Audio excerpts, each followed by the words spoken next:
Hola, buenas tardes y muchas gracias por estar aquí y no en el fútbol. Antes de empezar, la semana que viene se cierra el ciclo Bulos y Salud en la Diputación Foral el martes con una charla sobre el efecto placebo a cargo del médico Vicente Baus. Se lo recuerdo porque luego se me olvidará. Como siempre, queremos dar las gracias a la librería Joker, que nos cede este espacio y que coorganiza con el Círculo Escéptico este ciclo de Enigmas y más, que ya saben que es mensual y que habrá la charla que cierra el año, será en noviembre. Poco voy a decir, porque van a tener oportunidad de ver a Ricardo Hueso hablar de climas planetarios, de Venus a Titán en el tiempo y en el espacio. Ricardo es un investigador del Grupo de Ciencias Planetarias de la Universidad del País Vasco y lleva muchos años muy implicado en la divulgación. Tiene una larga trayectoria como investigador en atmósferas de otros mundos. Ha participado en prácticamente todas las grandes investigaciones que se han hecho en la Universidad del País Vasco, en atmósferas de los gigantes gaseosos, de Venus, de Marte, y forma parte de un equipo que ha tenido varias portadas de la revista Nature, por citar solo una, que publica habitualmente en ese tipo de revistas. Es coautor de más de 2 centenares de artículos en esa revista, en Nature, Science, y además de ser un extraordinario divulgador. Mira, como alguien venía, el sistema de alerta ha funcionado. Baracaldés de 1973 es además un gran aficionado a la ciencia ficción y en sus ratos libres le gustan la fotografía de paisajes naturales y la montaña. Y ya les dejo con Ricardo, ya saben, al final, coloquio. Muchas gracias.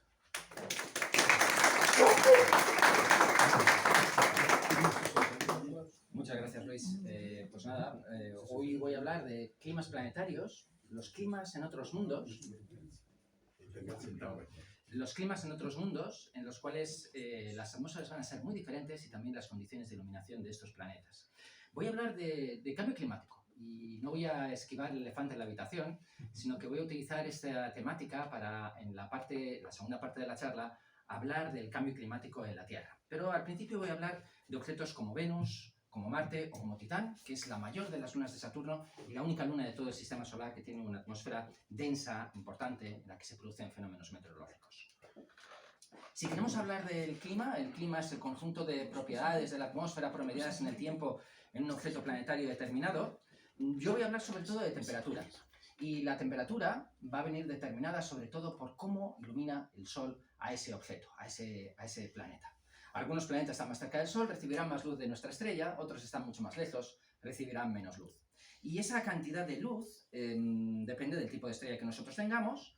En el caso del sistema solar es una estrella que ilumina sobre todo en las longitudes de onda que nosotros denominamos el visible, las que ven nuestros ojos, pero el espectro la cantidad de luz que emite el planeta pues es muy diferente en diferentes longitudes de onda. Y la cantidad de luz que llega hasta la órbita de la Tierra es del orden de unos 1360 vatios por metro cuadrado. Y si estamos en un planeta que esté más cerca del Sol, va a llegar más cantidad de luz y por lo tanto esta superficie va a ser más caliente. Y si estamos más lejos, va a llegar menos cantidad de luz y por lo tanto la atmósfera, la superficie va a estar más fría.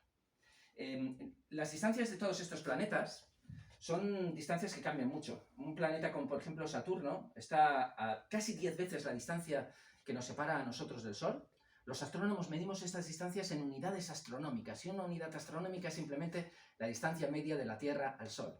De manera que si Saturno está 10 veces más lejos, le llegará 100 veces menos luz del Sol y por lo tanto las temperaturas serán extremadamente frías en lugares como esa luna helada Titán.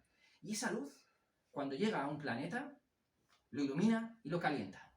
Y ese planeta, por el hecho de estar caliente, va a emitir radiación. Todos los objetos, independientemente de otras propiedades, por el hecho de estar a una determinada temperatura, brillan. Iluminamos a nuestro entorno, emitimos luz, emitimos calor.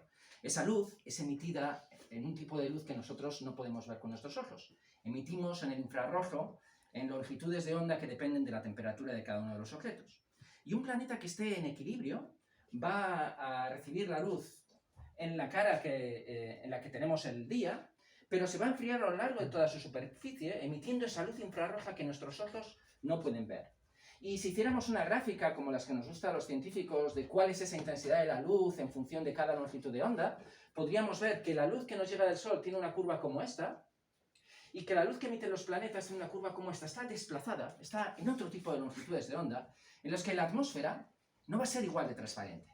La luz que llega del Sol atraviesa la atmósfera terrestre, una atmósfera que es transparente frente a la luz visible. Pero esa atmósfera no es transparente frente a esa luz infrarroja que se escapa del planeta. Y la radiación que nos llega del Sol es fundamental porque determina no solamente la temperatura que tenemos, sino también el conjunto de los fenómenos meteorológicos que tenemos en un planeta como la Tierra. Si tenemos que nos llega una cantidad de luz determinada al ecuador del planeta y nos llega una cantidad de luz mucho menor en las latitudes altas porque el ángulo de elevación del Sol es mucho más pequeño, tendremos menores temperaturas en las zonas más altas, en las zonas de latitudes más altas, y por lo tanto tendremos una circulación atmosférica compleja y el conjunto de fenómenos atmosféricos que observamos en la Tierra, ese patrón de ciclones, borrascas, y que va a ser muy diferente en otros planetas. Esta situación se debería repetir en los diferentes objetos con atmósfera dentro del sistema solar. Hay algunas pequeñas excepciones, y esas excepciones son los planetas gigantes gaseosos. Porque si observamos estos planetas en el infrarrojo, en esa luz que nuestros ojos no pueden ver, veríamos que brillan mucho más que la radiación que les llega del Sol.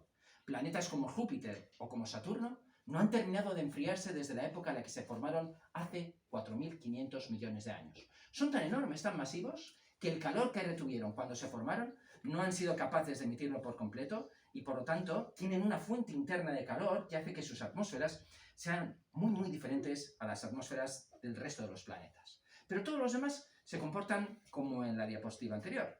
Así que si examinamos los resultados de esa diapositiva, la cantidad de luz que emite el Sol y las temperaturas que deberían tener estos objetos, nos encontraríamos con situaciones como esta. Veríamos que por el hecho de estar a una determinada distancia, porque estos objetos reflejan la luz en una proporción mayor o menor dependiendo de cómo sean sus superficies, van a absorber también una cantidad de luz determinada y van a emitir esa luz a lo largo de toda su superficie enfriándose. Y se alcanza un equilibrio, una temperatura de equilibrio que vamos a poder definir matemáticamente para cada uno de estos objetos. Y lo llamativo es que esa temperatura de equilibrio, en el caso de la Tierra, es de 18 grados bajo cero. Y es de 18 grados bajo cero porque en todo esto todavía no hemos introducido el elemento de la atmósfera.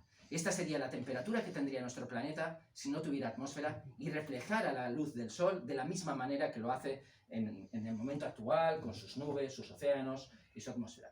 Es llamativo que un planeta como Venus, que está más cerca del Sol, como tiene unas nubes que lo cubren por completo y esas nubes son muy brillantes y reflejan muy bien la luz del Sol, sería un planeta que tendría una temperatura muy fría, una temperatura de 47 grados bajo cero.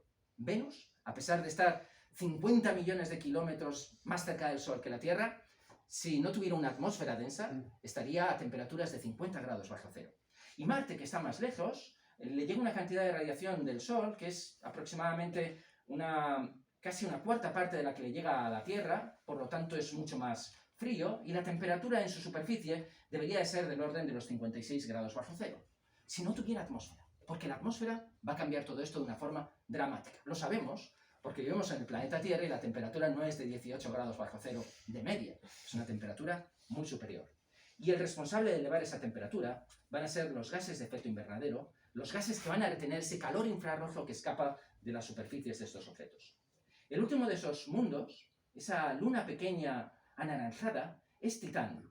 Aquí estos objetos están representados en escala comparativa de tamaño. Venus es prácticamente el mismo tamaño que la Tierra, Marte es la mitad de pequeño, Titán es una cuarta parte, y por estar tan sumamente lejos del Sol, solamente le llegan 15 vatios por metro cuadrado. Una cantidad de energía tan pequeña que su temperatura debiera de ser del orden de los 200 grados bajo cero, permanentemente. Pero ya en el año 1822, un científico francés bien conocido en el ámbito de las matemáticas, de la física y de la ingeniería, Joseph Fourier, antes de que se desarrollara la mecánica cuántica y antes de que hubiera instrumentos adecuados para medir los flujos de calor y de radiación, se dio cuenta de que nuestro planeta tenía una temperatura muy superior a la que podía tener solamente por la luz visible que le llegaba del Sol. simplemente midiendo la luz visible que llegaba del Sol y examinando la temperatura que se encontraba habitualmente, se dio cuenta de que debía de haber un ingrediente adicional, una radiación no visible, una radiación infrarroja, antes de que se acuñara ese término, que debía de contribuir al calentamiento de la atmósfera terrestre y que quizás no era capaz de escapar precisamente por esa atmósfera. Joseph Fourier, en el año 1822, 60 años antes del descubrimiento de los procesos físicos que realmente regulan cómo los objetos emiten radiación infrarroja, descubrió que tenía que haber ese tipo de radiación infrarroja y que la atmósfera contribuía al calentamiento de la Tierra de una forma importante. Si examinamos estas gráficas, esta es la luz del Sol que nos llega, que va a ser absorbida por la superficie terrestre y por su atmósfera, y esta es la radiación que escapa de la Tierra en el infrarrojo, en esas longitudes de onda que no podemos ver, pero que podemos sentir, porque podemos sentir ese calor cuando estamos cerca de una chimenea, por ejemplo, y notamos ese calor que nos llega simplemente por la radiación que nos está llegando de esa chimenea. Y hay una serie de moléculas en la atmósfera terrestre que son capaces de absorber esa radiación de forma muy eficaz. Son muy conocidas estas moléculas, son el vapor de agua, la más importante de las tres, el dióxido de carbono, el CO2, y las moléculas de metano. Y la gráfica de la derecha muestra cómo es realmente la radiación que escapa de la atmósfera terrestre y cómo no escapa siguiendo una curva como la que tenemos en el diagrama de la izquierda, sino que hay una serie de regiones en las que esa radiación es absorbida. Y como es absorbida, nuestro planeta no se puede enfriar de la misma manera. Y como no se puede enfriar de una manera eficaz, la temperatura aumenta y aumenta, y no tenemos esa temperatura de 18 grados bajo cero, sino temperaturas mucho más agradables. Cuando cuantificamos esto y examinamos el efecto acumulativo de todos estos gases, vemos que para cada uno de estos objetos la temperatura aumenta por esa absorción de la radiación infrarroja que conlleva la atmósfera de cada uno de estos planetas. En el caso de la Tierra, tenemos un planeta con una presión atmosférica que llamamos de un bar, eso es la presión atmosférica a nivel de la superficie, a nivel de la superficie del océano.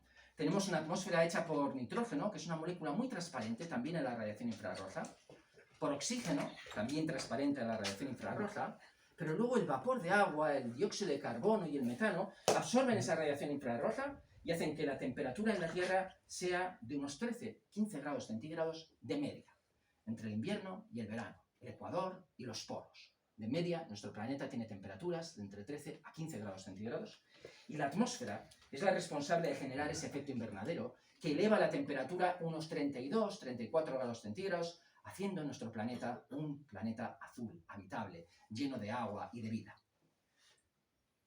En estas atmósferas, la composición química puede ser muy diferente. Y si observamos el planeta Venus, Venus es un planeta que tiene una atmósfera que es 90 veces más densa que la atmósfera terrestre. Y el principal ingrediente de la atmósfera de Venus es el dióxido de carbono, que absorbe esa radiación infrarroja.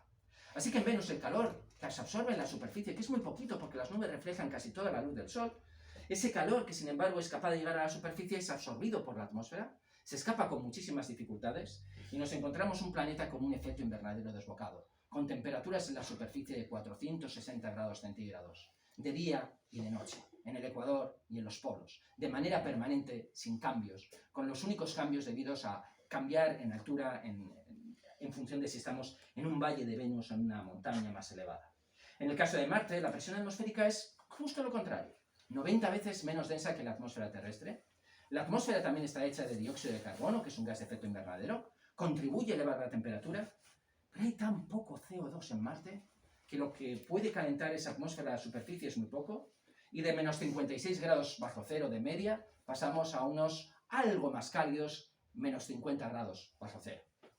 Esos menos 50 grados centígrados, 50 grados bajo cero, sin embargo, es la media entre el ecuador y los polos, el día y la noche. De manera que en el ecuador, en el verano, en el día más cálido, podemos encontrar algún lugar en el que podamos llegar a temperaturas de los 0 grados centígrados, 2 grados centígrados, una horita a mediodía.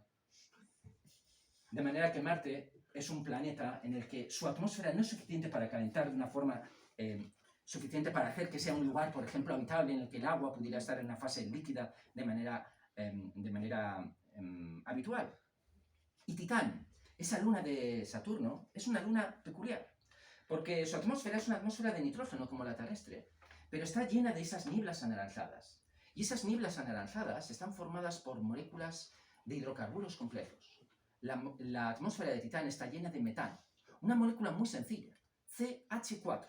Pero cuando la luz del Sol llega a esta molécula, es capaz de romperla, la luz ultravioleta, y se forman moléculas orgánicas, cadenas de hidrocarburos complejos, que se forman en esa atmósfera y que precipitan hacia abajo. El metano es un gas de efecto invernadero, calienta la superficie de Titán, pero muy poquito.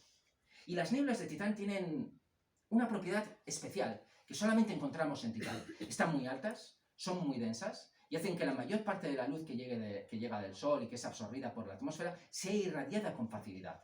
En Titán tenemos un efecto antiinvernadero. Podemos bajar la temperatura de Titán gracias a esas nieblas y el efecto combinado es un efecto que hace que la superficie en Titán pase de 200 grados bajo cero a 180 grados bajo cero, de manera que sigue siendo un mundo tremendamente helado a distancias muy, muy lejanas de nosotros.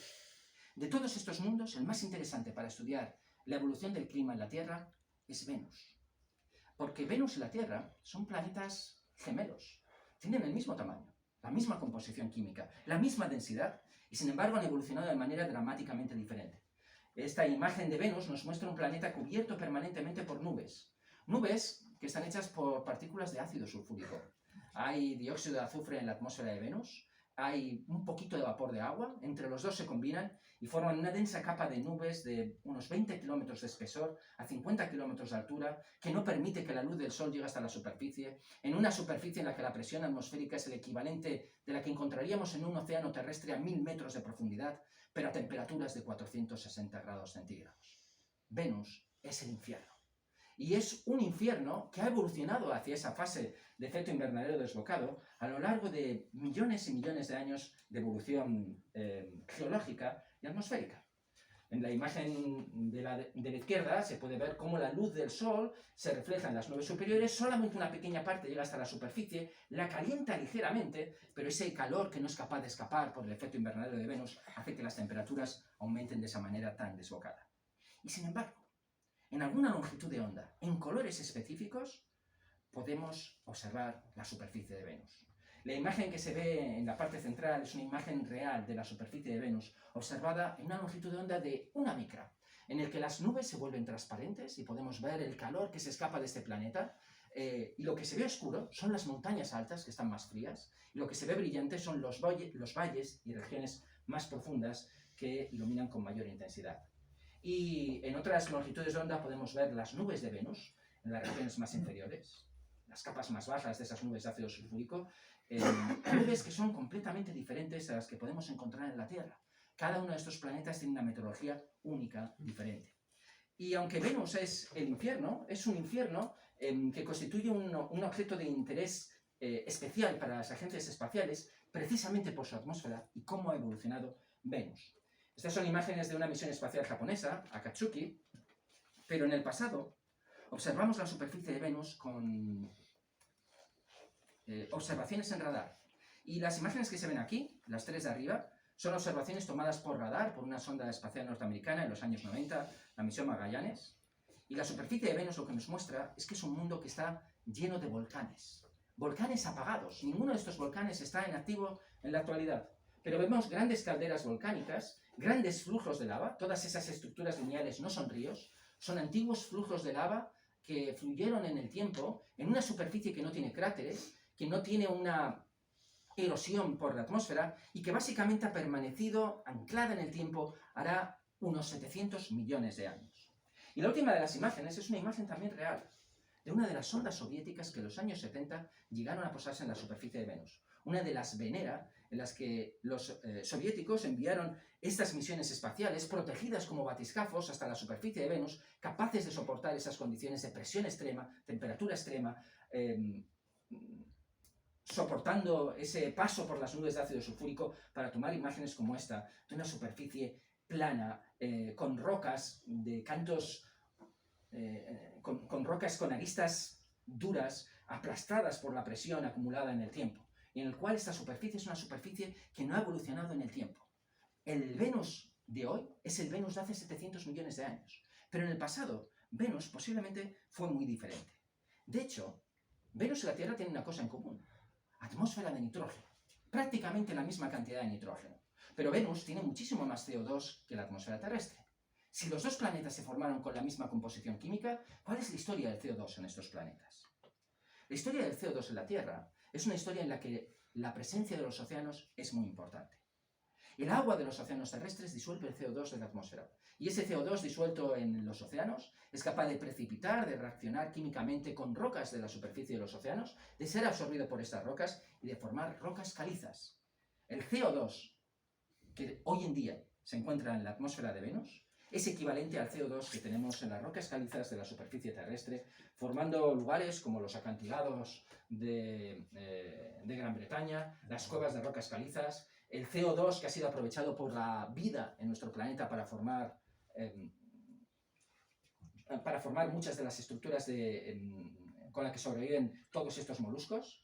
Y el CO2 tiene un ciclo complejo en la historia de la Tierra, porque ese CO2 que se deposita en la base de los océanos, formando estas rocas calizas, va a viajar por la tectónica de placas y eventualmente puede ser liberado en la atmósfera terrestre centenares de millones de años más tarde por los volcanes. Este mecanismo que hace que el CO2 en la atmósfera terrestre no se acumule de una forma masiva requiere de la presencia de océanos. Y en Venus no hay agua. Pero si observamos la atmósfera de Venus y examinamos los átomos de hidrógeno, los átomos más ligeros, resulta que los átomos de hidrógeno hay de diferentes tipos. Uno puede tener un átomo de hidrógeno formado por un protón y un electrón, el átomo más habitual, pero también puede tener un isótopo de algo que llamamos deuterio, hidrógeno pesado. Un neutrón, un protón y un electrón girando alrededor de esos sistemas. En la atmósfera de Venus encontramos 150 veces más deuterio frente a hidrógeno que el que tenemos en la atmósfera de la Tierra. Y esto significa que en el pasado Venus tuvo muchísimo más hidrógeno y que se ha perdido el hidrógeno más ligero, permaneciendo el hidrógeno más pesado en la atmósfera, que no ha sido capaz de evaporarse en esa atmósfera. Sabemos que en el pasado Venus tuvo agua equivalente a un océano masivo, global, capaz de filtrar también el CO2 de su atmósfera y por lo tanto de hacer de Venus un planeta habitable antes de que su superficie cambiara y se generaran todos esos volcanes que observamos hoy en día apagados en el tiempo. En realidad, la historia de Venus es una historia en la que lo que ha cambiado con respecto a la Tierra es el hecho de que en Venus no hay un campo magnético. Al no tener un campo magnético, las partículas más energéticas que llegan del Sol viajan por el sistema solar, se encuentran con la atmósfera superior de Venus y erosionan esa atmósfera, arrastran las moléculas más ligeras, los átomos más ligeros, arrastran preferentemente los átomos de hidrógeno, dejan los átomos más pesados, dejan de forma preferente el deuterio frente al hidrógeno, y eso ha hecho que, conforme han ido pasando los millones de años, se ha ido perdiendo el hidrógeno. El hidrógeno procede esencialmente del agua, así que Venus perdió el agua en el pasado y la perdió por no tener un campo magnético. Y el Venus hoy en día es un Venus con una superficie anclada en el tiempo, hace 700 millones de años, en el que erupciones masivas se generaron y en las que encontramos esas erupciones masivas son capaces también de generar gases como el CO2, de liberarlo en la atmósfera, y también dióxido de azufre, SO2, que es el ingrediente fundamental de las nubes que encontramos en Venus. Así que Venus es un planeta que pudo ser habitable en el pasado y que ha evolucionado a perder su capacidad de ser un planeta habitable hace más de 700 millones de años. Si nos alejamos de Venus y vamos al sistema solar exterior y viajamos a Marte, nos encontramos con un planeta con atmósfera, con temperaturas más frías, con CO2, con antiguos volcanes y con casquetes polares en los cuales hay grandes cantidades de agua congelada acumulada en Marte. La historia de Marte es también distinta a la de la Tierra, la historia geológica. Si estudiáramos los estratos geológicos de Marte y cuándo ha ido cambiando su estructura, veríamos que el Marte de hoy en día es esencialmente el mismo Marte de hace 3.000 millones de años. Los volcanes que vemos hoy, que están apagados, son volcanes que se apagaron hace más de 3.000 millones de años, en un periodo de tiempo que los geólogos marcianos han denominado el periodo amazónico, y en el cual Marte continúa en esa misma fase, sin agua en su superficie, con un clima extremadamente frío en todo ese periodo muy, muy extenso. Pero en un periodo anterior, el periodo esférico, hace unos 3.500, 3.700 millones de años, Marte fue un lugar en el que la presión atmosférica era superior, en el que había flujos de agua abundantes y en el cual se inundaron grandes regiones y grandes terrenos. Y lo sabemos porque tenemos las evidencias geológicas de ese periodo de tiempo anterior el periodo esférico hace 3.500 millones de años. Si observamos el Marte de hoy en día, vemos que Marte tiene cauces de ríos secos, por los que no fluye el agua, pero los que sabemos que fluyó el agua en el pasado. Vemos esos cauces de ríos por todas partes, vemos casquetes polares con grandes depósitos de agua helada. Si excavamos bajo la superficie de Marte, como han hecho muchas de las misiones de superficie de los rovers marcianos, y exponemos unos pocos centímetros por debajo de la superficie, encontramos hielo de agua que se evapora rápidamente, sublimándose en la atmósfera tan fría y tan tenue, y encontramos minerales, como esa esférula, que requieren para su formación de agua líquida en el momento en el que esos minerales se condensaron formando ese tipo de materiales. Es más, Marte es un planeta que tiene dos caras. Tiene el hemisferio sur, en el cual tiene tierras más altas, y el hemisferio norte, de tierras más bajas. Aquí en esta imagen, que es una imagen de la topografía de Marte, el norte está hacia la derecha y el sur está hacia la izquierda. Y lo que vemos es que el norte está formado por grandes llanuras de materiales sedimentarios depositados en un pasado remoto, en ese periodo del esférico. En Marte en el pasado pudo haber agua suficiente para tener un océano global que cubriera toda esa región, y hay estudios que hablan de una línea de costa a lo largo de toda esa dicotomía entre la región que aparece marcada en azul en esta imagen y las regiones que aparecen en tonos verdosos y rojizos. Si bajamos al Marte de hoy en día, no vamos a encontrar agua. Encontraremos solamente un mundo rojo, desértico, con grandes llanuras desérticas que nos recuerdan a los peores desiertos de la Tierra. Y esta es una imagen real tomada por el rover Perseverance de la misión Mars 2020, en el cual participa en uno de sus equipos científicos el grupo de investigación del Grupo de Ciencias Planetarias de la Universidad del País Vasco, y en otro instrumento, el instrumento SuperCam, participa otro grupo de investigación de la Universidad del País Vasco más vinculado al estudio de la química y la geología de la superficie. Vemos esas rocas desperdigadas por todas partes, montañas, en un clima extremadamente árido, seco y frío. Y aterrizamos en ese lugar no porque fuera seco y frío hoy en día. Aterrizamos ahí porque en el pasado hubo sin duda agua líquida en ese lugar. Esa montaña es en realidad el borde de un cráter en el cual hay un antiguo delta. Quizás pueden ver en esta imagen el antiguo cauce de un río, cómo va depositando una serie de sedimentos que se encuentran aquí, y regiones sedimentarias, en un cráter de mayor tamaño. Este es el río Neretva, la salida del delta, y este cráter que fue inundado hace 3.700 millones de años de manera abundante por inundaciones repentinas, masivas, dejando grandes depósitos sedimentarios. Lo sabemos por los estudios que han hecho los geólogos de formaciones rocosas como esa montañita que se ve en la parte inferior de la derecha, que se llama la colina de Kodiak, que es esta estructura que se ve en esta imagen de aquí, y en esos estratos se ven las evidencias de descargas masivas de agua en diferentes periodos de tiempo, en un lugar que se inundaba periódicamente en el pasado, hace unos 3.700 millones de años. Para que hubiera agua líquida, la atmósfera tenía que ser mucho más masiva, con un efecto invernadero superior. El mejor equivalente que podemos tener de las regiones como Jezero en Marte son los grandes deltas que podemos encontrar en ríos en la superficie terrestre. Esta es una imagen de la desembocadura de un río en Alaska, con un delta con formaciones geológicas sedimentarias muy parecidas a las que encontramos en Marte, y que nos permiten pensar que en aquel pasado, de hace 3.000 millones de años, Marte era un lugar mucho más parecido a esta bahía de Alaska que al Marte desértico que tenemos hoy en día. De manera que la historia de la evolución geológica y atmosférica de un planeta como Marte es la evolución de un mundo que fue habitable en la misma época en la que surgió la vida en la Tierra, que tuvo grandes cantidades de agua líquida, y conforme fue pasando el tiempo, fue perdiendo su atmósfera, fue bajando su temperatura, convirtiéndose en un mundo desértico, con agua congelada y con rocas geológicas que quizás preserven las evidencias de una vida pasada que se hubiera podido formar en Marte, y que son las principales motivadoras de los programas de exploración espacial de Marte y de misiones como la misión Perseverance, que ha estado recogiendo muestras de su superficie para eventualmente en un futuro traerlas a la Tierra para que puedan ser analizadas en los mejores laboratorios terrestres, en búsqueda de evidencias que nos hablen de si Marte realmente fue habitado en un pasado o no. Sabemos que reunió las condiciones adecuadas para que la vida se pudiera desarrollar, pero eso no es suficiente. Queremos saber si la vida pudo realmente encontrarse en un planeta como Marte. Y si nos alejamos más aún y viajamos a Titán, Titán es una luna misteriosa.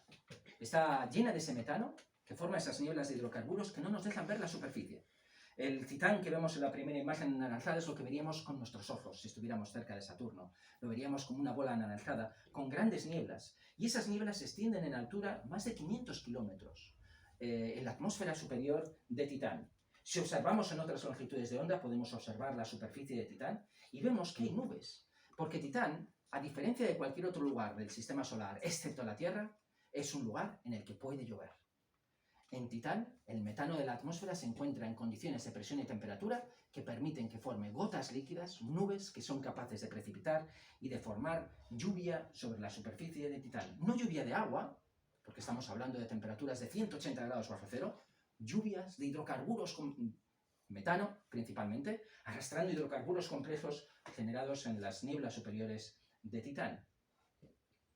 Y hemos visto algunas de esas tormentas, y en el año 2005 nos posamos en la superficie de Titán con una misión espacial de la Agencia Espacial Europea, la sonda Huygens, que fue llevada hasta Titán por la sonda norteamericana Cassini. Y lo que vio Huygens fue antiguos cauces de ríos, como estos de aquí, con sus terrenos dendríticos, lagos, con sus ríos que depositan material líquido en el interior de estos lagos, y terrenos a los cuales nos posamos, en los cuales cuando se posó la sonda Huygens se detectó la evaporación de material de la superficie húmeda en metano, evaporándose por la mayor temperatura de esa sonda que se estaba posando en esa superficie a 180 grados bajo cero. Y lo interesante es que estas rocas son muy diferentes a las rocas que hemos visto en Venus. Están redondeadas. Son los cantos rodados, los Rolling Stones, de un río que ha arrastrado sedimentos y en los cuales han estado en contacto estas rocas, girando unas sobre las otras hasta formar esas estructuras. En Xanadu, la región en la que aterrizó la misión Huygens. De vez en cuando podemos ver tormentas en Titán, como esa que fue capturada por la misión Cassini, y estas tormentas de metano en Titán son parecidas a las tormentas de agua en la Tierra, pueden precipitar de forma masiva, con menor frecuencia que la Tierra, pero cuando se forma una tormenta en Titán, de repente, en una hora, pueden llover 80, 100, 120 litros por metro cuadrado de metano, formando esas inundaciones, esos cauces de ríos y formando este tipo de estructuras que vemos en esas rocas redondeadas. Así que Titán es un mundo extremadamente interesante, porque tiene metano y tiene hidrocarburos complejos. Y tiene estos procesos que llevan esos hidrocarburos de la atmósfera superior hacia la superficie. Y Titán es un mundo helado, pero es un mundo rico en agua, porque el ingrediente fundamental de Titán es agua. Agua que a esas condiciones de temperatura de 180 grados bajo cero es hielo. Ese hielo forma la corteza de Titán. Y debajo de esa corteza, la temperatura aumenta. Bajo esa corteza de material helado hay un océano líquido, de agua líquida, sobre la cual pueden precipitar hidrocarburos complejos generados en la atmósfera a través de procesos geológicos. Naturalmente no podemos llegar hasta estas regiones. Pero nos interesa estudiar Titán, de manera que hay una misión espacial que se está construyendo ahora, de NASA, que no ha sido cancelada por el gobierno de Trump todavía, pero que ha sido aprobada. Es la misión Dragonfly, que viajará a Titán y se posará en su superficie en el año 2037.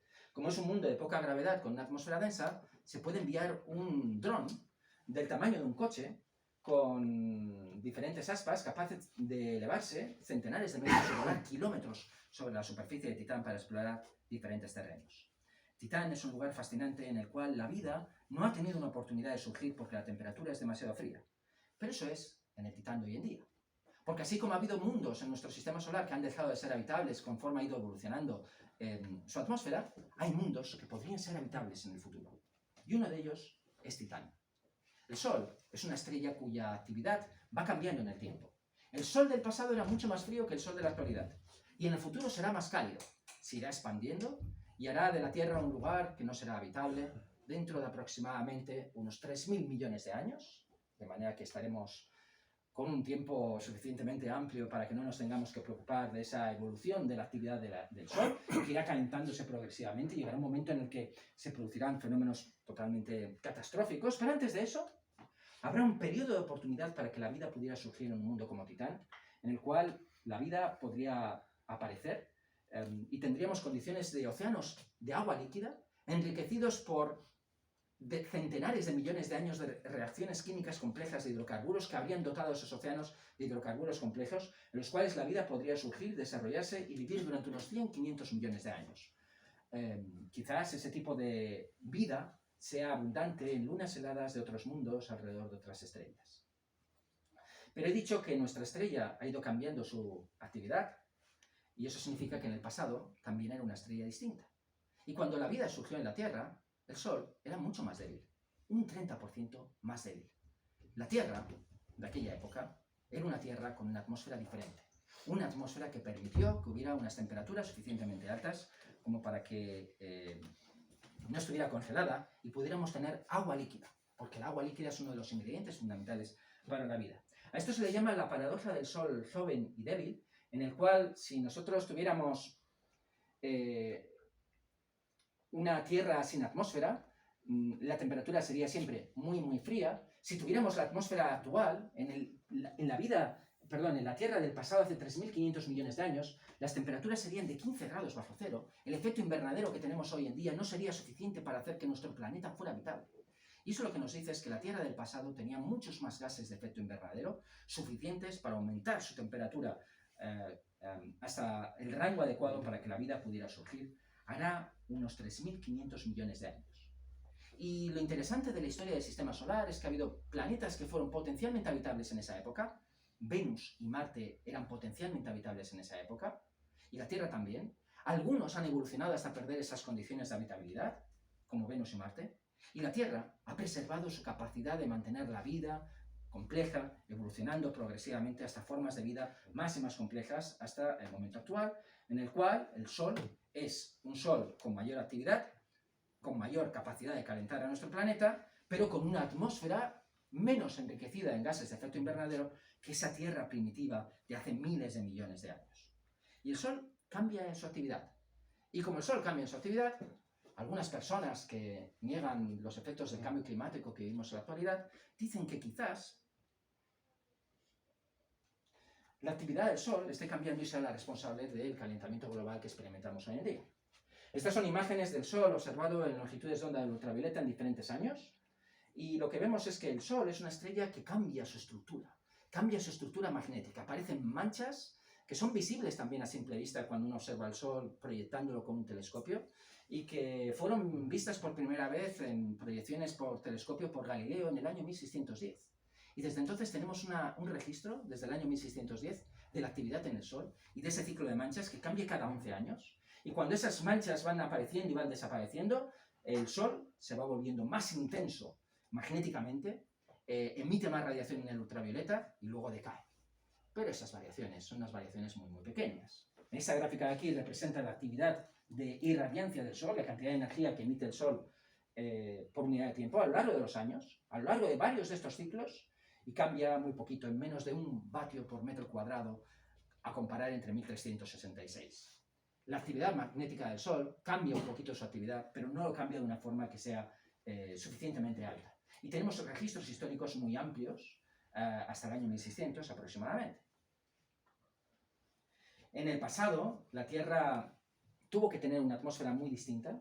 Esa atmósfera tuvo que ser una atmósfera mucho más enriquecida en CO2, pero ese CO2 se ha ido depositando progresivamente en las rocas calcáreas en los océanos, y ha sido liberada, el CO2 ha sido liberado en fenómenos volcánicos a lo largo de un ciclo del carbono muy complejo, preservando siempre esa capacidad de la Tierra de mantenerse como un planeta habitable, lo cual hace de la vida a un fenómeno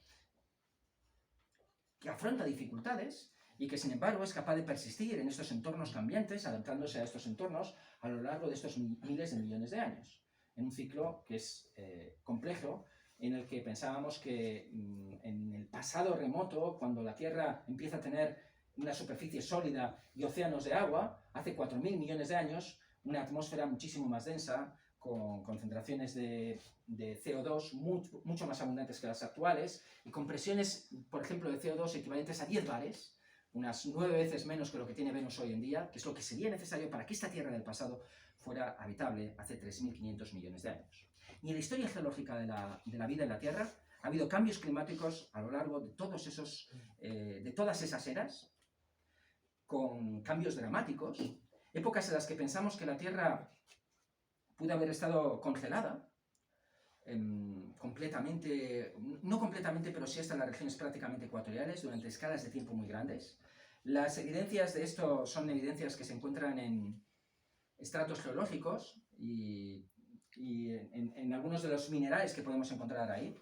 Esta es una hipótesis que ha sido controvertida durante décadas, de teoría de la Tierra bola de nieve, en la que la mayor parte de la superficie estaría a temperaturas de hasta menos 50 grados bajo cero, pero tendríamos un océano con una corteza helada amplia en el que debajo de ese océano la vida podría prosperar durante centenares de millones de años y con cambios importantes a lo largo del tiempo, desde hace 2.200 millones de años hasta hace quizás 630 millones de años.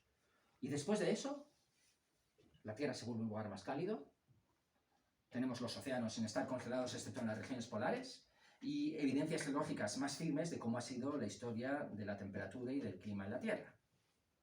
En un estudio reciente de síntesis publicado en la revista Science, una serie de investigadores publicaron este artículo sobre cómo cambió la temperatura a lo largo de los últimos 500 millones de años. Los últimos 500 millones de años es la época en la que surge la vida compleja en la Tierra y evolucionan formas de vida progresivamente más complejas, los organismos multicelulares, por supuesto los dinosaurios, surgen, florecen, dominan el mundo, se extinguen y dejando paso a los mamíferos y posteriormente los seres humanos. Aquí tenemos 500 millones de años de historia y un registro de temperaturas y también de CO2 en rocas sedimentarias que nos habla de que la temperatura en la superficie terrestre, en toda esta época en la que la vida compleja ha sido capaz de prosperar, ha variado desde los 11 grados centígrados hasta 36 grados centígrados. Temperaturas muy superiores a las que tenemos hoy en día. Pero variaciones que han ocurrido en escalas de tiempo de centenares de millones de años. Con algunos eventos específicos en los que las temperaturas suben mucho, como ahí en esta región rojiza en el Cenozoico, hace unos 50 millones de años, en el cual los registros geológicos nos dicen que el CO2 de la atmósfera, el dióxido de carbono, se encontraba con concentraciones de en torno a las 2.000 partes por millón. La concentración del CO2 en la atmósfera terrestre es muy pequeña, la medimos en partes por millón. En la época preindustrial era del orden de las 200 partes por millón. Y cuanto más aumenta el CO2, más aumenta la capacidad de retener el calor y por lo tanto de aumentar las temperaturas. Así que en esta época en la que las temperaturas eran tan altas, había mucho más CO2 en la atmósfera terrestre y ese CO2 progresivamente ha ido bajando y han ido bajando las temperaturas. Pero me gustaría llamar la atención sobre el gráfico y el hecho de que estas escalas que aparecen aquí son escalas de decenas de millones de años, nada comparables a lo que estamos experimentando hoy en día en escalas de tiempo de décadas. La Tierra, además, cambia ligeramente en sus propiedades orbitales. La Tierra sigue una órbita que no es un círculo perfecto alrededor del Sol, es una elipse alargada, y esa elipse alargada unas veces es un poquito más alargada, otras veces es un poquito menos alargada. Eso hace que haya épocas en las que está un poquito más cerca del Sol y épocas en las que está un poquito más lejos del Sol. El ángulo de rotación de la Tierra, que está inclinado con respecto a la dirección que apunta hacia el Sol, puede estar inclinado unos 22 grados y puede en otras ocasiones cambiar esa inclinación hasta los 24 grados en una oblicuidad, en un periodo de oblicuidad que va cambiando cada 41.000 años. Y estas variaciones se van superponiendo y van cambiando la forma en la que el Sol ilumina la Tierra. Y esos cambios de iluminación aparecen aquí registrados en esta curva amarilla, y ahí en el eje horizontal lo que se ve es el tiempo, este es el momento presente, y esto es una historia de cómo ha ido cambiando la iluminación del Sol sobre la Tierra, sobre las latitudes altas terrestres, a lo largo del último millón de años. Y en estos cambios aparecen una especie de latidos, de cambios en las propiedades de iluminación del Sol, que están correlacionados con cambios en las temperaturas de la Tierra que registramos muy bien en esta ocasión en los estratos geológicos que son más recientes. Y encontramos esas variaciones que marcan los cambios entre los periodos glaciales y los periodos de temperaturas más elevadas a lo largo del último millón de años, en el cual el clima de la Tierra ha ido cambiando conforme a este tipo de fenómenos, en estos ciclos que se denominan ciclos de Milankovitch y que están relacionados con cambios muy, muy pequeños en las propiedades orbitales de la Tierra. Esos cambios, en realidad, han producido variaciones de temperatura que son pequeñas. La temperatura puede ser 2 grados más alta que es en la actualidad o 4 grados más fría. Esa pequeña franja de variación de temperatura es capaz de explicar las variaciones entre la Tierra de hoy en día, con un clima agradable, o la Tierra del pasado glacial, en el cual las condiciones de vida podían ser mucho más duras para seres frágiles como los seres humanos. Y las evidencias de esto las tenemos registradas en un montón de sitios, en estratos geológicos, pero cuando llegamos ya a estas escalas de tiempo, hasta hace unos 400.000 años, podemos extraer hielo depositado en la Antártida que tiene muestras de la atmósfera de esa época. Cuando cae la nieve, los granos de nieve que caen llevan con la nieve moléculas del aire de esa época. La nieve que cae progresivamente después va a sepultar esos granos de nieve y los diferentes estratos nos van a permitir alcanzar hielo que se formó en épocas muy antiguas, hace 400.000 años. Así que si viajamos a la Antártida y hacemos un agujero y extraemos una columna de hielo, la parte inferior de esa columna de hielo nos hablará de cómo era la atmósfera terrestre en esa época, cuál era la concentración de CO2, cuál era la concentración de otros gases que podremos analizar, y en función de los isótopos de esos gases se puede medir también la temperatura. Y si hacemos un agujero realmente muy grande, podemos alcanzar escalas de tiempo muy lejanas en el pasado. Las muestras más antiguas, de hace 400.000 años, corresponden a columnas de hielo sobre el lago Vostok de más de 3.300 metros de extensión, extraídas en el año 1996. Y esas muestras son extremadamente valiosas y nos muestran un registro geológico preciso de la evolución de la temperatura en la Tierra y de la evolución también del CO2. La gráfica superior en azul es la evolución del CO2. Durante los últimos 400.000 años, el CO2 ha cambiado de 200 partes por millón a 280. La radiación solar ha ido cambiando conforme esos ciclos de Milankovitch de forma pequeña. El metano también ha ido cambiando, y el metano es otro gas de efecto invernadero, y la temperatura ha ido cambiando dentro de ese margen de -6 a +2 grados centígrados, marcando periodos glaciales y periodos de más altas temperaturas. Y nos encontramos hoy en día, en esta parte de aquí, con una concentración de CO2 que ya no es esta. Porque el CO2 ha cambiado dramáticamente a lo largo del último siglo.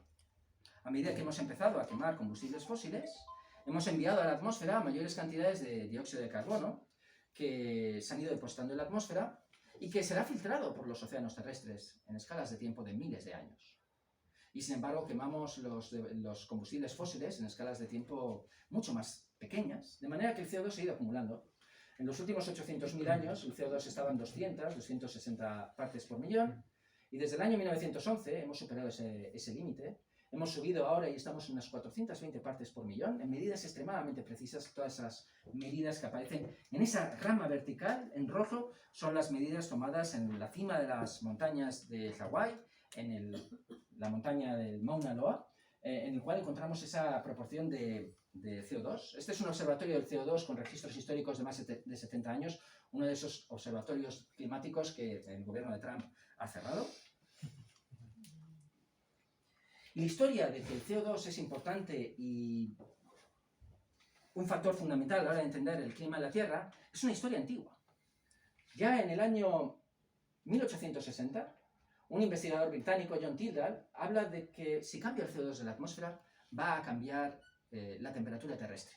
Porque en el año 1860 ya se entiende que los gases son capaces de absorber la radiación infrarroja, se saben los procesos por los cuales la radiación es absorbida por esos gases. Y en el año 1896, un premio Nobel de Química, Svante Arrhenius, de origen sueco, predice que la quema de combustibles fósiles de carbón por los seres humanos elevará la temperatura de la Tierra, lo cual para él era algo muy positivo, porque en el año 1896 en Suecia hacía mucho frío, y elevar la temperatura a 3 grados centígrados era una buena idea para él, y habla en sus escritos de se democratizará por fin la temperatura en la Tierra y viviremos periodos gloriosos para la humanidad, en el año 1896.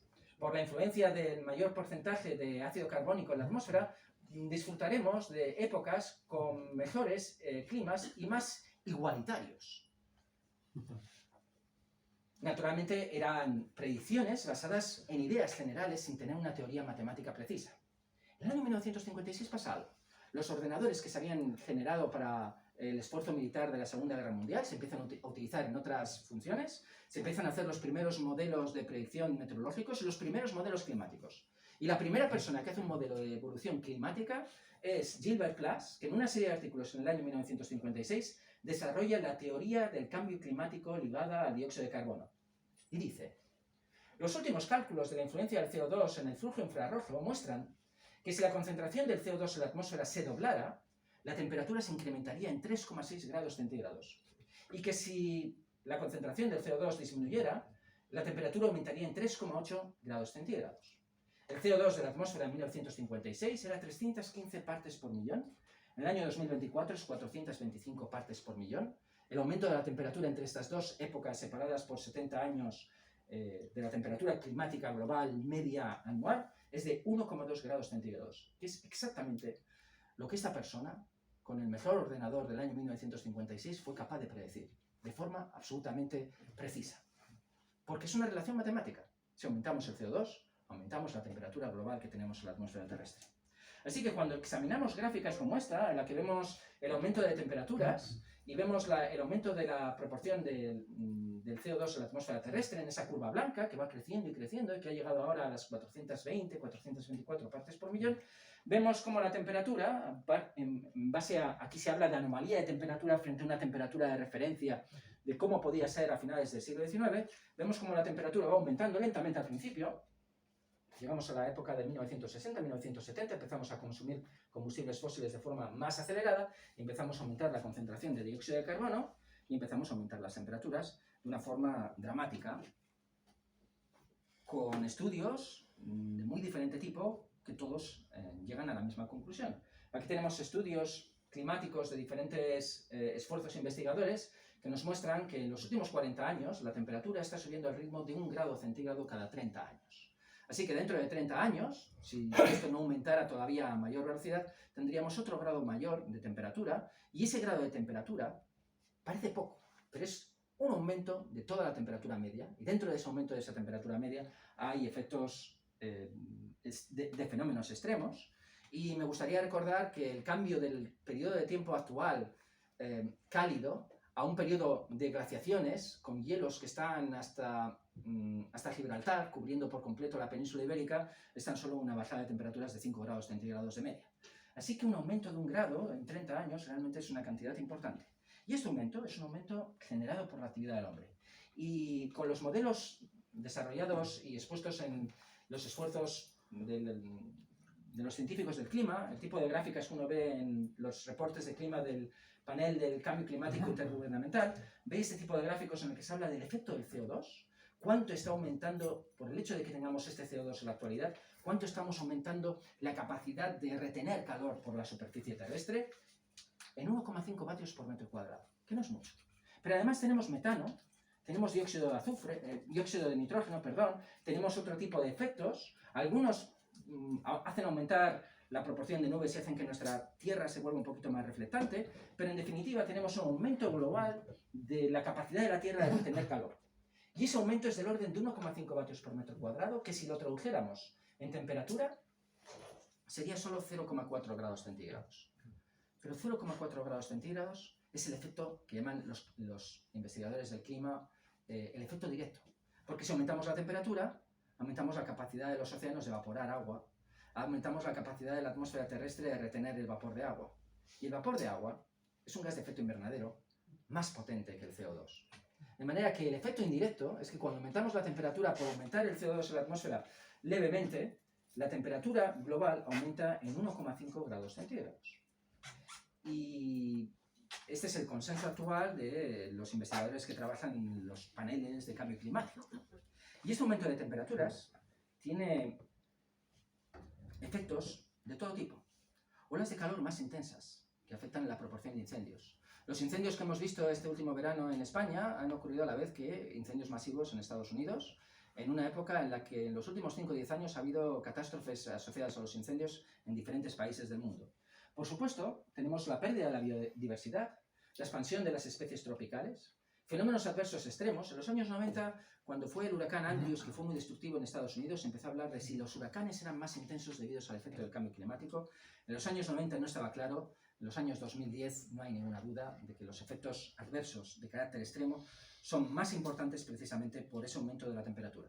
Si pensamos en eventos como la Dana reciente de Valencia del año pasado, las danas son producidas porque tenemos aire muy húmedo que se encuentra con aire más frío, se produce un movimiento vertical y ese aire húmedo al ascender precipita y forma grandes cantidades de precipitación. Para tener aire húmedo, lo que uno necesita es tener un océano caliente.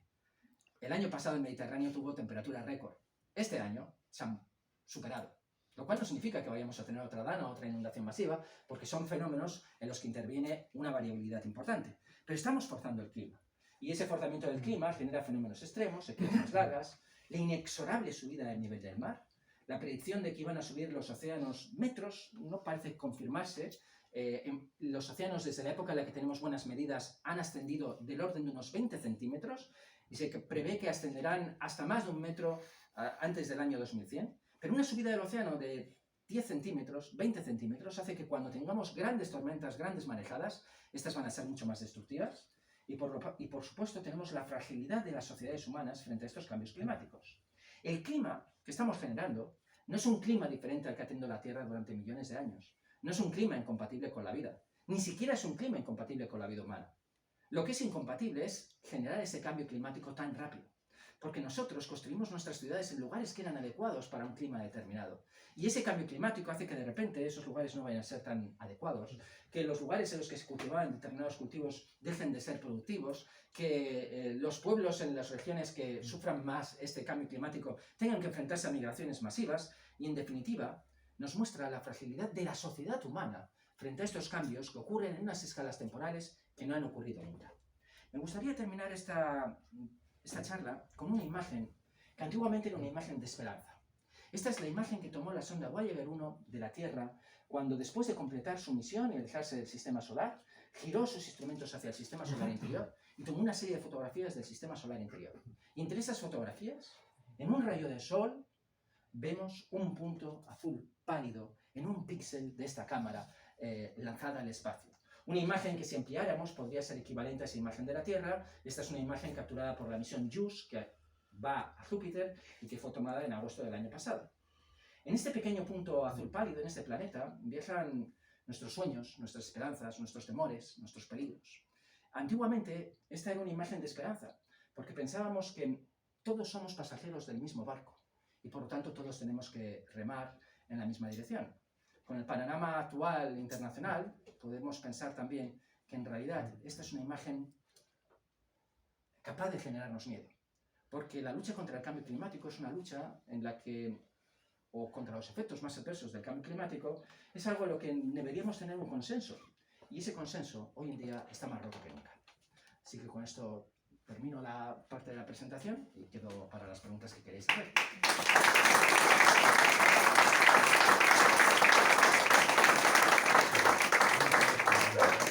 Bueno, muchas gracias, Ricardo.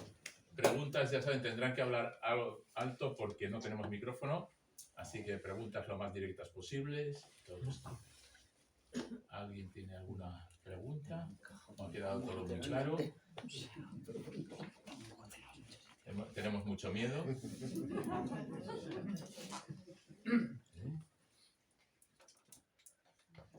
Bueno, pues puedo preguntar. Venga, adelante. Luego has hablado sobre los modelos climáticos, los modelos computacionales que analizan el clima y predicen el futuro. ¿Qué puedes decirme sobre esos modelos? La precisión, la capacidad de predecir de estos modelos actuales. Hay una parte de los modelos que es más difícil, que saber cuándo va a ser la evolución del CO2 en la atmósfera, porque depende de la actividad del ser humano.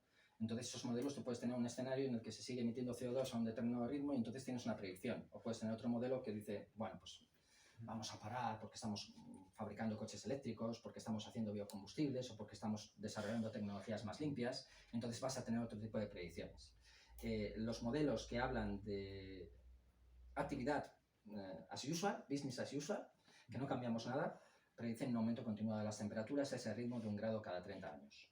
Y ese grado cada 30 años tiene efectos adversos que sí que son más difíciles de predecir.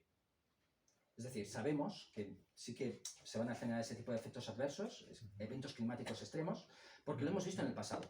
Sí que me gustaría decir que los modelos que se hicieron en los años 90, respondiendo a esta pregunta, exploraron también una variedad de escenarios de CO2, porque en aquella época no se sabía cuánto CO2 iba a haber, pero tú coges los artículos de los años 90, 92, 95, con los escenarios climáticos de la proporción de CO2 que tenemos hoy en día en la Tierra, y prácticamente clavan todas las variables. Hay una que no, el aumento de los océanos no No es fácil de predecir, porque el aumento de los océanos depende no solamente del hielo que se funde, sino que también de la dilatación del agua, depende de cómo aumenta la temperatura del agua. La temperatura de los océanos ha ido aumentando, pero ha aumentado la parte superior, la parte inferior va aumentando a un ritmo distinto y eso es más difícil de predecir.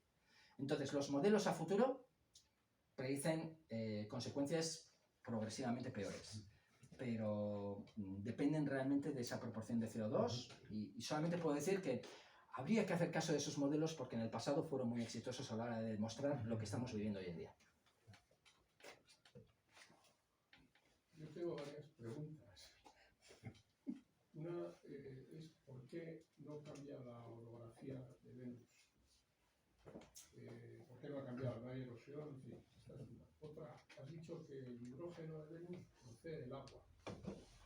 ¿En virtud de qué proceso ocurre eso? Sí, vamos a ir No he entendido tampoco lo de los planetas gaseosos, lo que has dicho de los planetas. Muy bien.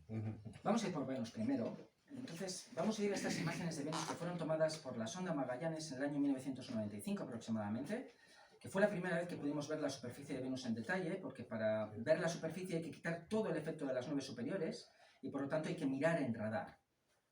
Y Magallanes se encontró con un planeta que era completamente distinto a los planetas con superficie conocida. Si vemos estas superficies vemos grandes volcanes, no vemos ningún cráter.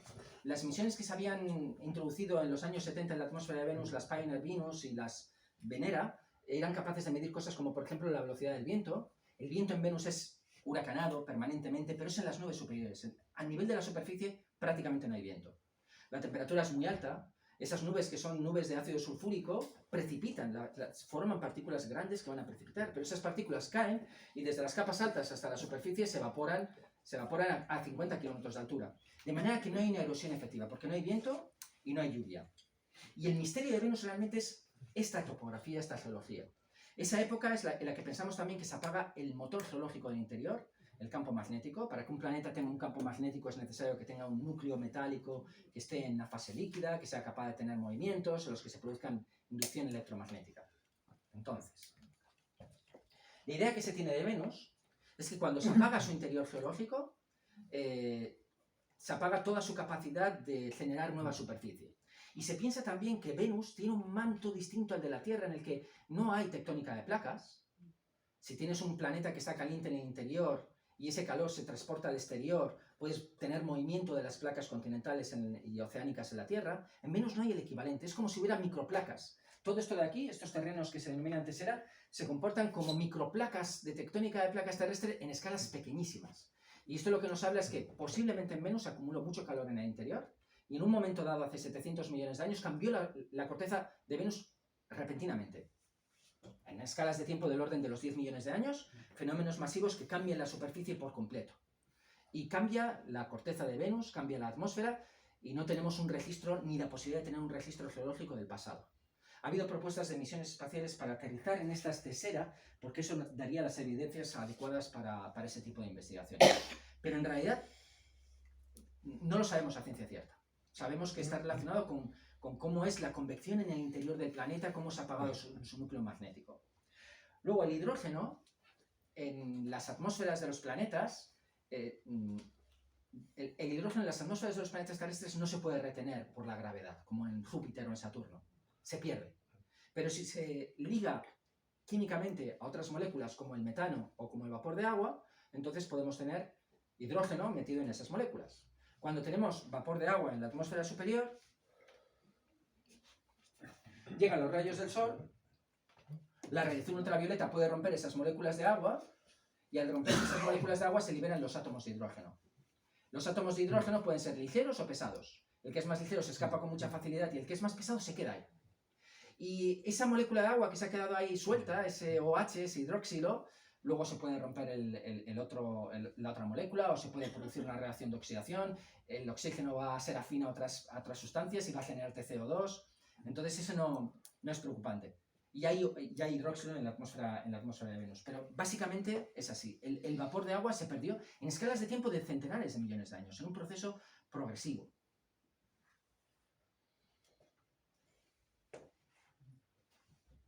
¿Por qué qué fenómeno atmosférico o geológico se debe la forma de hexágono de Saturno y de algún otro planeta de la atmósfera? Se me había olvidado la otra pregunta de Iñaco, si me permites, John, enseguida vuelvo a ella, pero vamos a ver la parte del calor interno de los planetas gigantes.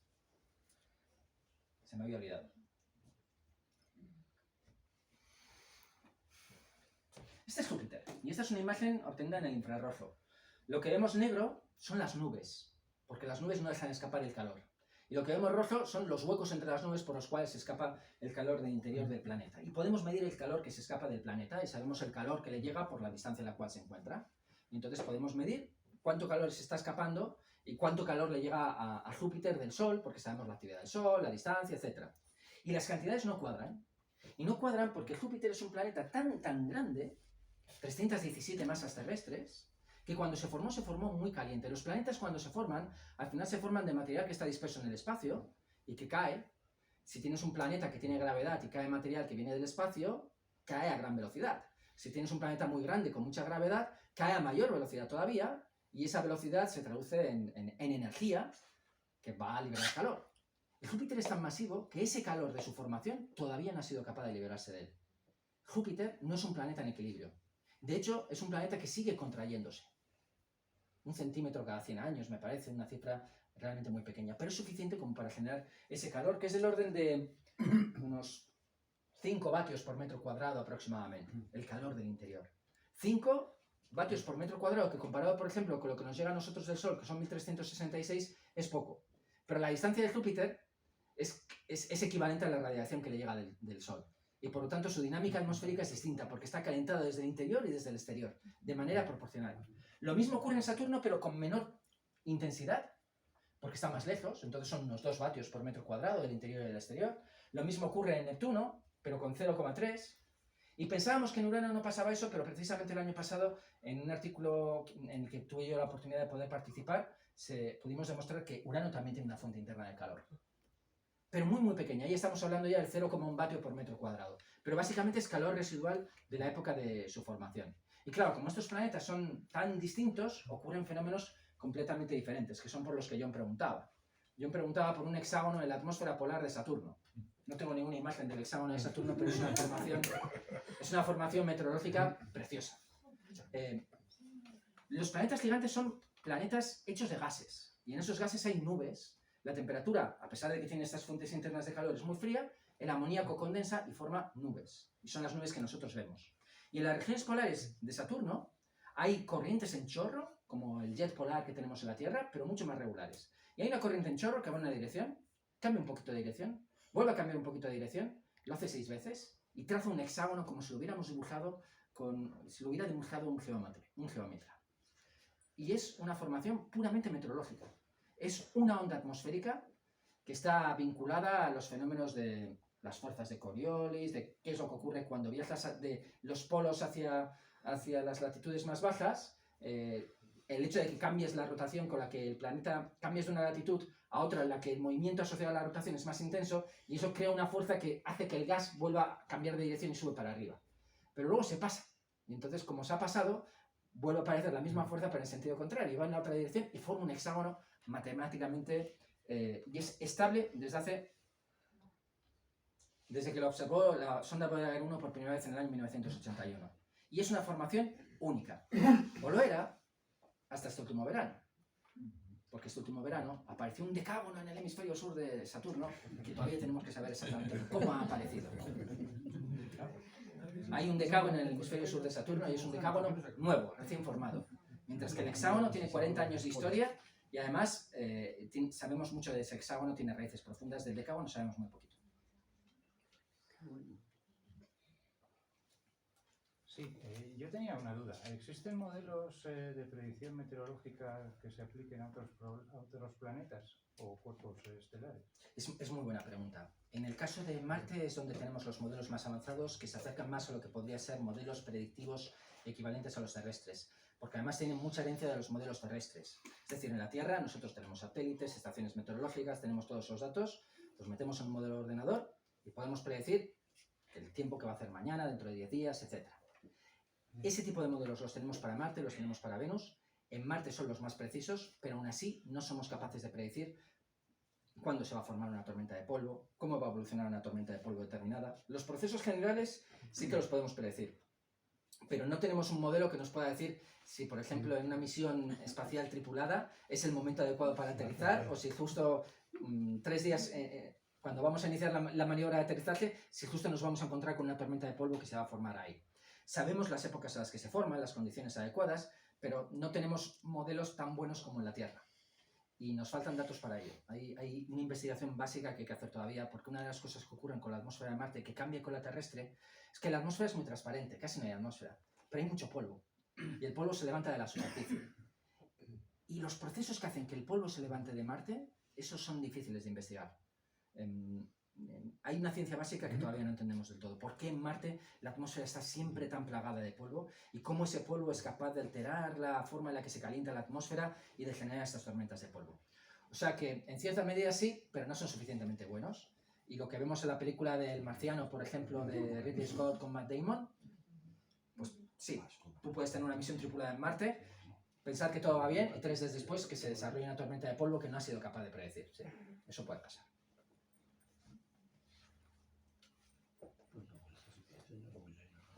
Bueno, pues muchas gracias, Ricardo.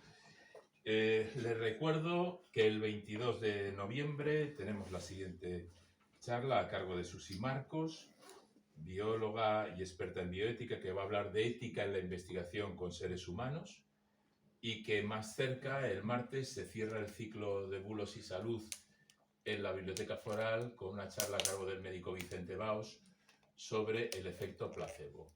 Y sin más, un fuerte aplauso para Ricardo, por favor, y nos vemos.